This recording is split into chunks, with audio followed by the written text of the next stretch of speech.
peux être un chef, mais tu n'es pas un leader. Le leader, c'est celui qui a l'influence sur le groupe. Et précisément, celui qui a l'influence positive, parce qu'il y a des mauvais leaders qui conduisent les autres dans le mal. Ainsi, tu peux être le chef, mais tu n'influences pas le groupe, mais celui qui est ton adjoint influence le groupe, c'est lui qui est le leader. Voici 9 secrets pour être un bon leader. Que tu sois politicien, que tu sois pasteur, que tu sois président des départements, que tu sois un papa, une maman, ou que tu sois leader. Voici 9 secrets pour être un bon leader. Néhémie 2, verset 12. Premier secret, si tu veux être un bon leader, un bon chef, tu dois avoir des secrets. Tu dois avoir la discrétion. Tu dois avoir la simplicité. Tu dois dire les choses qu'en leur temps. Tu ne dois jamais dire une chose avant son temps. Je répète, tu dois être discret. Tu dois avoir de la sagesse, de la simplicité. Tu dois dire les choses qu'en leur temps. Pourquoi je dis cela? La Bible dit, après quoi je me levai pendant la nuit avec quelques hommes sans avoir dit à personne ce que mon Dieu m'avait mis au cœur. Il avait caché la vision pendant un temps. Il n'avait pas dit à tout le monde, seulement à une poignée de personnes. Il n'avait pas dit aux magistrats, aux grands, aux sacrificateurs, même aux sacrificateurs. Il n'avait pas dit, ce n'était pas encore le moment de dire. Il avait fini par dire, mais il y avait un temps où lui, le leader, devait garder la vision secrète, c'est que Dieu voulait faire secret, le communiquer qu'à une petite poignée sûre, mais il y avait un temps dans la vie de Néhémie où la vision était secrète. Tu ne seras jamais un grand leader si tu dis tout. Les grands leaders ont des choses qu'ils ne disent pas et qui finissent par dire au temps où il faut dire. Même Jésus a dit, j'ai beaucoup de choses à vous dire, mais vous ne pouvez les supporter. Il a attendu que vienne le Saint-Esprit, la maturité, pour les révéler aux disciples. Un leader sans secret est un mauvais leader. Les grands leaders cachent certaines choses importantes. On te dit quelque chose, il y a des choses qu'on dit et des choses qu'on ne dit pas.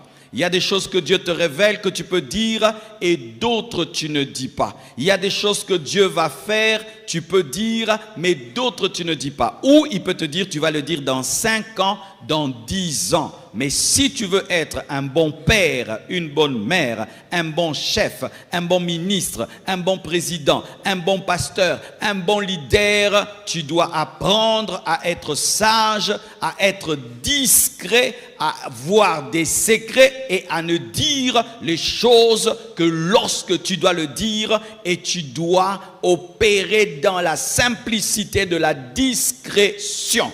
Sinon, ta vision sera combattue avant le temps. Sinon, tu auras des ennemis avant le temps. Sinon, ta vision sera freinée. Sinon, tu auras des combats inutiles. Alléluia. Deuxième secret pour avoir un bon leadership et être un bon chef, tu dois avoir une fine équipe. Néhémie 2, verset 12, la Bible dit, après quoi je me levai pendant la nuit avec quelques hommes, pas tout le monde. Voici dans le leadership. Dans le leadership de Jésus-Christ, tu vas voir, il avait 12 disciples. Mais les 12 disciples étaient fragmentés en 4. Il y avait des groupes de 3, de 3, de 3. Il y avait ceux qui étaient très, très, très proches, ceux qui étaient proches, ceux qui étaient un peu proches, ceux qui étaient lointains. Ce n'est pas tout le monde qui a vu la transfiguration de Jésus. Ce n'est pas tout le monde qui dormait sur la poitrine de Jésus. Ce n'est pas tout le monde qui était là lorsqu'il devait ressusciter les morts. Alléluia. Il y a toujours un noyau limité autour des grands leaders. Plus tu as un trop grand noyau, plus tu auras des problèmes. Quand tu veux être un grand chef, ne sois pas entouré d'un grand noyau. C'est-à-dire les gens qui accèdent au secret, les gens qui accèdent facilement à ta vie, les gens qui accèdent facilement à ton cœur, les gens qui accèdent facilement à ce que tu veux faire. Il ne faut pas en avoir beaucoup. Il faut être entouré de beaucoup de gens, mais pour ce qui est des grandes décisions, il faut avoir quelques personnes. Même Jésus avait 3 disciples qui étaient proches de lui. Jean, Jacques et Pierre. Jean, Jacques et Pierre. Mais même pour révéler Judas, c'était Jean. Alléluia. Un leader qui a trop d'amis échouera. Un leader qui a trop de confidents échouera. Un leader qui a trop de conseillers échouera. Il faut avoir quelques conseillers, quelques confidents, quelques amis. Mais lorsque tu en as de trop, il va se faire que ce n'est pas encore le temps que les gens sachent et les gens savent alors que tu n'as pas eu le temps de blender dans la prière, dans la sagesse, la vision. Alléluia. C'est pourquoi, frère, lorsque tu es à côté d'un leader, il ne faut pas te plaindre du genre, pourquoi lui est là pas moi? Pourquoi lui est là pas moi? Pourquoi lui est là pas moi? Parce que dans le leadership, ce n'est pas tout le monde qui est à côté du chef. Un chef qui, tout le monde peut être à côté de lui, va mourir. On va t'empoisonner, tu ne sais pas qui t'a empoisonné. Les secrets vont sortir, tu ne sais pas qui a fait sortir le secret.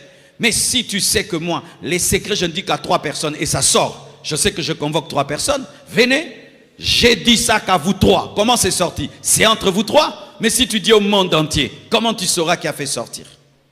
Alléluia.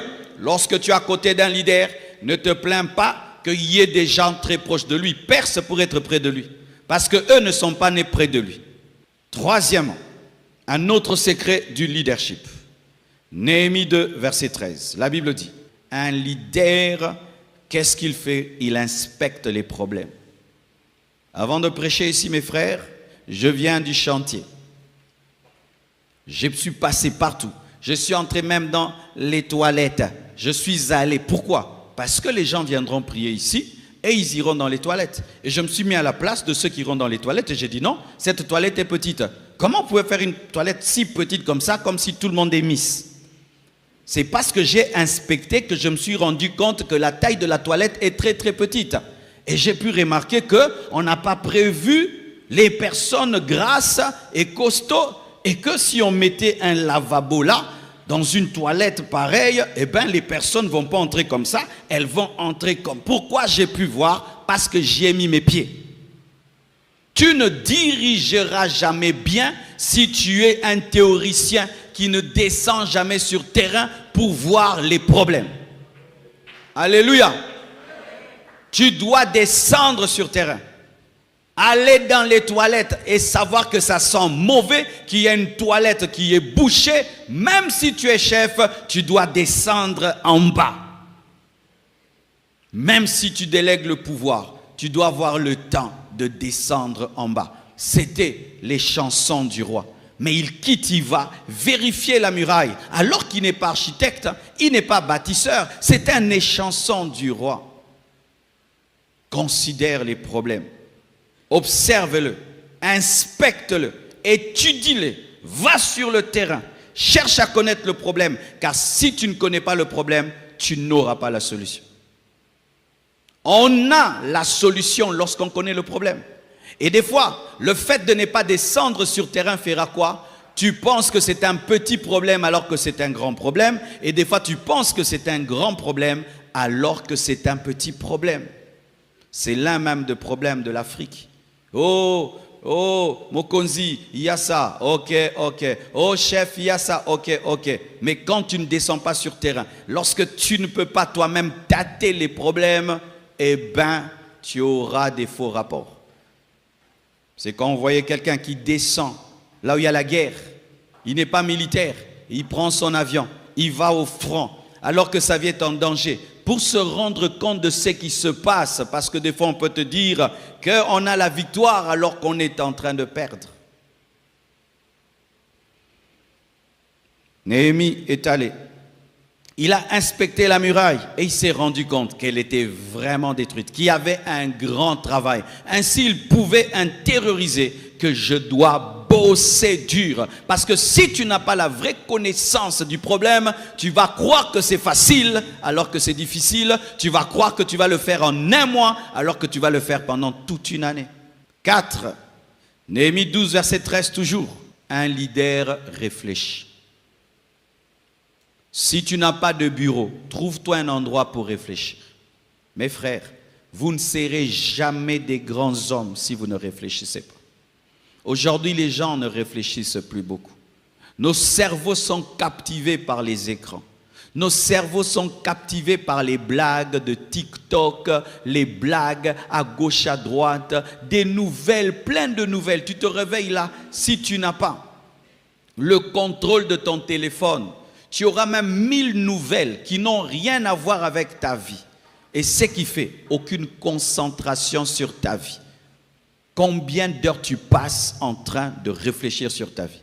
Car si tu ne peux pas réfléchir sur ta vie, comment tu vas réfléchir sur la mienne? Alléluia. Mes frères, chers Congolais, dans la vie, on n'est pas tout le temps en train de danser, de rire, de blaguer. Non, un tel peuple ne se développe jamais. Vous n'allez pas réfléchir pour comprendre votre pays, comprendre votre histoire, comprendre votre futur et réfléchir. Réfléchir sur l'avenir de vos enfants. Les enfants que vous aurez vont vivre dans quel genre de monde? Si on est en train de vendre les terres et tout le reste, vos enfants et les enfants de vos enfants, est-ce que vous prenez le temps de réfléchir sur de telles choses? Mes enfants vont vivre où? Dans ce pays? Et s'ils doivent vivre dans ce pays, comment doit être ce pays? Est-ce que vous y pensez?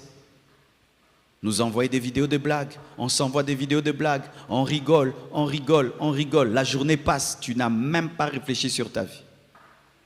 Tu n'as même pas réfléchi sur comment tu vas lancer ta vie. Tu n'as même pas un plan écrit de comment tu peux lancer ta vie. Tu n'as même pas eu le temps de réfléchir et d'écrire, je vais commencer ici et je vais aller là, et puis là, et puis là, et puis là. Non. On se réveille, on rigole, on blague, on parle des autres, on dort. Ce n'est pas parce que tu es entouré des distraits que tu dois être distrait. Ce n'est pas parce que tu es entouré de médiocres que tu dois être médiocre. Ce n'est pas parce que dans ton voisinage, personne ne voit plus loin que son nez, que toi tu dois faire comme eux. Cinquièmement, Néhémie 2, verset 12. Après quoi, je me levai pendant la nuit avec quelques hommes, sans avoir dit à personne ce que mon Dieu m'avait mis au cœur de faire pour Jérusalem. Il n'y avait avec moi d'autres bêtes de somme que ma propre monture. Néhémie 2, 15. Je montai de nuit par le torrent, et je considérai encore la muraille. Puis je rentrai par la porte de la vallée, et je fus ainsi de retour. Remarquez ceci, au verset 12, on dit la nuit, au verset 15, on dit la nuit. Néhémie travaillait des fois la nuit. Un grand leader des fois, et souvent il travaille la nuit. Presque tous les hommes influents travaillent la nuit. Pourquoi? Parce que la nuit, tout le monde est calme. Il n'y a pas d'embouteillage. Il n'y a pas de dérangement. Il n'y a pas de bruit. Et il y a la totale concentration. Prenez l'habitude, des fois, mes frères, pendant que tout le monde dort, de sortir de votre chambre, de sortir de votre lit pour aller travailler. Beaucoup de grandes révélations s'obtiennent la nuit. Beaucoup de grandes révélations s'obtiennent la nuit. Parce que ceux qui te dérangent dorment. Le commun de mortels dort. Regardez même dans cette ville. Nous avons des embouteillages, n'est-ce pas? Mais quand on commence à aller vers 21h, 22h, 23h, il y a toujours des embouteillages. Si vous ne savez pas, mes frères, même dans ce pays, il y a 2 Kinshasa. Vous savez qu'il y a des gens dans ce pays, pendant que je prêche là, ils dorment. Ils dorment. Quand on arrive à 23h, ils sortent. Parce que là, ils peuvent faire 4 courses. Parce que, frère, en matière d'argent, si tu ne peux faire qu'une course par jour, comment tu vas être riche? Tu quittes ta maison à 7 heures, tu arrives à 18 heures. Quand tu rentres, tu es KO. Mais si tu as besoin de rencontrer 4 personnes, comment tu vas faire? Vous allez vous fixer des rendez-vous la nuit. Quand tout le monde dort, quand les hommes normaux dorment et se réveillent, il peut faire 20 minutes, il quitte sa maison, il va en ville, il traite un dossier, il quitte là, il traite un dossier. Essaie un jour de te réveiller la nuit et de rouler. Il y a des voitures qui sortent que tu n'as jamais vues. C'est lorsque eux prennent en main la ville. Il y a des gens, tu ne les rencontreras jamais de toute ta vie. C'est seulement la nuit. Un jour, la nuit, j'ai rencontré quelqu'un. Je ne l'ai jamais vu depuis que je suis dans ce pays. Il sort. Mais quand les hommes normaux dorment, parce que lui n'a pas le temps de durer dans les embouteillages. Mais s'il y a des embouteillages des véhicules, il y a aussi des embouteillages des bruits, des embouteillages des paroles. D'ailleurs, maintenant, les gens disent, on est dans les bruits. Alors, comment tu vas faire? Même ce qu'on appelle aujourd'hui, on appelait les fumubuku. Ce sont ces jeunes très intelligents avec lesquels on étudiait. La plupart étudiaient quand? La nuit. La nuit. Les premiers de la classe, la plupart du temps, étudient quand? La nuit. Si toi, la nuit, c'est toujours dormir, fais très attention. Un basketteur, on lui demande quel est ton secret. Il dit, lorsque les autres arrivent à 6 heures, moi j'arrive à 4 heures. Alors, il me trouve déjà avec 2 heures d'entraînement de plus. Si tout le monde dort, toi aussi tu dors, toi aussi tu dors, tu ne seras pas différent. Il y a des temps dans la vie. Tu dois sacrifier ton sommeil pour avoir des idées que le bruit te prend. Sixièmement, Néhémie 2, verset 17. Je leur dis alors, vous voyez le malheureux état où nous sommes. Jérusalem est détruite et ses portes sont consumées par le feu. Venez, rebâtissons la muraille de Jérusalem et nous ne serons plus dans l'opprobre. Et je leur racontais comment la bonne main de mon Dieu, là maintenant il commence à raconter, après avoir gardé le secret, la bonne main de mon Dieu avait été sur moi et quelles paroles le roi m'avait adressées. Ils dirent, lèvons-nous et bâtissons. Et ils se fortifièrent dans cette bonne résolution. Un bon leader doit être un bon communicateur. Il doit être un mobilisateur. Néhémie voit, après l'observation, que la muraille de Jérusalem est détruite. Et il se rend compte que j'ai vu, mais pour bâtir, il faut que nous soyons nombreux. Il faudrait que j'arrive à convaincre les gens de venir travailler avec moi. Et qu'est-ce qu'il fait? Il va leur parler. Il leur parle de sorte à réveiller leur patriotisme, à réveiller leur amour pour Jérusalem, leur amour pour Dieu, leur amour pour le peuple de Dieu. Et après qu'il ait écouté, ils disent, lèvons-nous et bâtissons. Un leader doit être un bon communicateur.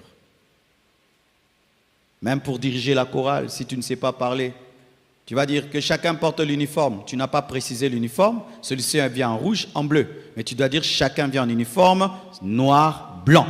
Et seront en noir, blanc. Alléluia. Apprends à parler si tu veux être un bon leader. Apprends à parler. Et si les gens souvent se plaignent de ta manière de parler, si ces personnes sont objectives, corrige. Alléluia. Corrige. Travaille l'art de parler. Travaille l'art de communiquer. Travaille l'art de mobiliser. Travaille l'art de donner aux gens l'envie de faire ce que Dieu t'a dit et ce que tu trouves bon. Travaille cela. Ne dis pas, celui qui veut, il fait. Et celui qui ne veut pas, laisse. Alléluia. Vous me donnerez raison. Vous me donnerez raison. Un leader ne parle pas comme ça. J'entends des mamans qui disent ça. Toi, ma fille, quand tu souffriras, tu penseras à moi. Parle-moi pour que je me corrige, en fait, que je ne souffre pas. Alléluia. Apprends à parler. Apprends à communiquer. Apprends à parler quand tu es un leader. La parole a une puissance. La parole est créatrice. J'ai écouté un homme de Dieu qui est venu des États-Unis. Il enseignait sur l'ordre et la discipline. Une fois seulement. Quand je l'ai écouté, l'Esprit de Dieu m'a dit, Marcelo, tu es désordonné. Tu dois arranger ta vie. J'ai appliqué ce qu'il m'a enseigné et ma vie a changé. Je ne l'ai pas écouté 2 fois, une seule fois. Mais il avait tellement bien parlé que c'était suffisant pour bouleverser ma vie jusqu'aujourd'hui. Quand tu as l'occasion de parler, parle bien. Parle bien. Un leader dirige par la parole. 7e, Néhémie 2, verset 12. Après quoi, je me levai pendant la nuit avec quelques hommes sans avoir dit à personne ce que mon Dieu m'avait mis au cœur de faire pour Jérusalem. Il n'y avait avec moi d'autres bêtes de somme que ma propre monture. Verset 18. Je leur racontai comment la bonne main de mon Dieu avait été sur moi et quelles paroles le roi m'avait adressées. Ils dirent, lèvons-nous et bâtissons, et ils se fortifièrent dans cette bonne résolution. Après avoir bien communiqué, être un visionnaire, un mobilisateur. 7e, tu dois être en avance, tu dois être devant, tu dois être un modèle. Néhémie se levait et le peuple a dit, lèvons-nous. Il s'est d'abord levé, ensuite le peuple s'est levé. Il n'a pas demandé au peuple de se lever sans se lever lui-même. Il n'était pas assis pendant qu'il demandait au peuple de se lever. Lui-même d'abord s'est levé, ensuite le peuple s'est levé. J'aimerais même faire une parenthèse, chers dirigeants. Comment vous voulez que nous on respecte le code de la route si vous ne respectez pas le code de la route? Comment? Vous nous dites de rouler comme ça, mais quand c'est votre tour, vous roulez à sens inverse. Qu'est-ce qui se passe? Nous aussi on vous suit. Vous nous dites de ne pas brûler les feux rouges. Vous brûlez les feux rouges. Vous nous dites de nous soumettre à la loi. Vous-même, vous ne vous soumettez pas à la loi. Comment vous voulez qu'on puisse se soumettre à la loi? Lorsqu'on veut diriger, il faut être devant. C'est pourquoi tout pasteur qui n'est pas un modèle ne peut pas diriger l'église. Tout pasteur qui n'est pas exemplaire ne peut pas diriger l'église. Un père, toi-même tu couches avec des petites filles et puis tu dis à tes garçons d'être chastes, ça va marcher? Un père qui couche avec des petites filles et tu vas dire à tes filles, soyez vierges, ça va marcher? Ça ne va pas marcher. Le leader est devant. Néhémie s'est levé d'abord, ensuite le peuple s'est levé. Ne demande pas aux gens de faire des choses que toi-même tu ne fais pas. Ne demande pas aux gens de faire des choses que tu refuses de faire. Ils seraient incapables de te suivre. Quand tu es leader et tu dis de faire une chose, toi-même tu dois la faire. Commence toi-même à la faire. Ensuite les autres te suivront. Commence d'abord à te mettre debout. Ensuite les autres se mettront debout. 8e, Néhémie 2, 19 à 20. Sambala le Horonite, Taubija le serviteur ammonite et Geshem l'arabe, ayant été informés, se moquèrent de nous et nous méprisèrent. Ils dirent, que faites-vous là? Vous révoltez-vous contre le roi? Et je leur fis cette réponse, le Dieu des cieux nous donnera le succès. Nous, ses serviteurs, nous nous lèverons, nous bâtirons, mais vous, vous n'avez ni part, ni droit, ni souvenir dans Jérusalem.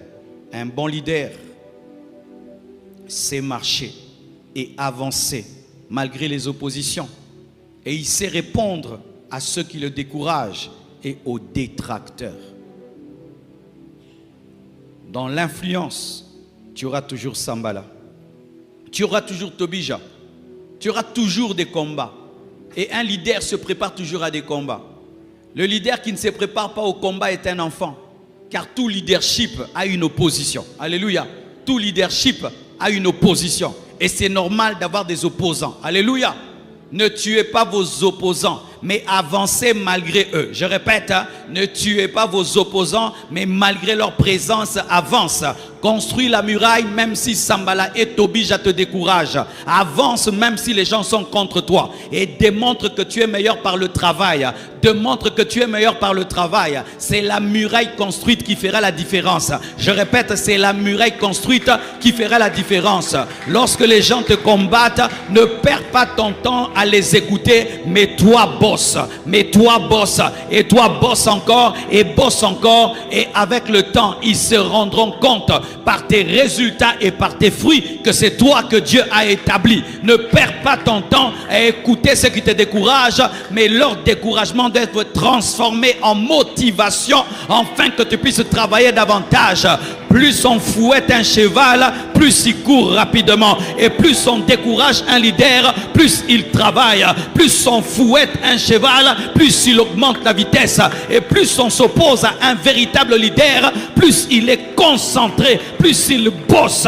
Et il bosse. Pourquoi? L'opposition révèle que tu as une vision. L'opposition révèle que tu n'es pas n'importe qui, parce qu'on ne combat pas le vent, on ne combat que les grands hommes. On ne combat que les grands hommes. Lorsque tu sens que les gens ne font que te combattre, c'est parce qu'ils sentent ton influence. Ils sentent ton influence. On ne combat pas n'importe qui. Les hommes de ce monde ont dit qu'on ne jette des pierres qu'à un arbre qui porte des fruits. Les fruits, les pierres révèlent les fruits. Les pierres révèlent les fruits. Porte du fruit et porte du fruit et porte du fruit. Et lorsqu'on te décourage, apprends à parler pour ne pas être découragé. Que personne ne te vole ta vision, que personne ne te vole ta vitesse, que personne ne te vole ton rêve. Si Dieu t'a dit que tu seras politicien, fais la politique, même si les gens disent qu'un chrétien ne peut pas faire la politique. Si Dieu t'a dit que tu seras basketteur, fais le basket, même si on te dit que tu seras pauvre. Si Dieu t'a dit que tu seras cultivateur, va cultiver, même si on t'appelle villageois. Mais après, lorsque c'est toi qui vas nous amener les maniocs, lorsque c'est toi qui vas nous amener les fruits, on va t'appeler Monsieur Supermarché. Frères et sœurs, que rien ne t'arrête. Les véritables leaders sont inarrêtables, instoppables, imbloquamables. Tu bloques, il passe. Tu bloques, il saute. Tu bloques, il déplace. Mais rien ne peut l'arrêter. Que rien ne t'arrête. Si tu as un rêve qui vient de Dieu, que rien ne t'arrête. Si Dieu t'a parlé, que rien ne t'arrête. Si Dieu t'a parlé, que rien ne t'arrête. Personne ne m'arrêtera. Le Congo ne m'arrêtera pas. La jalousie ne m'arrêtera pas. Rien ne m'arrêtera. Seul Dieu pourra m'arrêter. Alléluia. C'est ça un leader. Un leader ne pleure pas. Oh mais combat. Bébé. Bébé. Tout leader a des combats. Et les combats peuvent venir de ta famille, peuvent venir de tes amis, peuvent venir de ton mari, peuvent venir de ta femme, peuvent venir de tes frères. Judas venait d'où? À côté de Jésus. Celui avec qui Jésus mangeait. Mais quand il est venu, Jésus a dit quoi? Ce que tu dois faire, fais-le. Charisme. Ce sont les immatures qui pensent que tout le monde doit les aimer. Qui t'a dit qu'on doit t'aimer? Qui t'a dit qu'on doit t'aimer? Tu dois réussir. Je n'attends pas l'amour du monde, mais moi je dois aimer le monde. Je n'attends pas les acclamations du monde, mais je dois réussir. Et je réussirai. Acclamation ou sans acclamation, je réussirai. Les hommes grands, ils ont un mental imperturbable. Tu acclames, il avance. Tu n'acclames pas, il avance. Tu l'aimes, il avance. Tu ne l'aimes pas, il avance. Tu es là, il avance. Tu n'es pas là, il avance. Pourquoi? Il est condamné à avancer.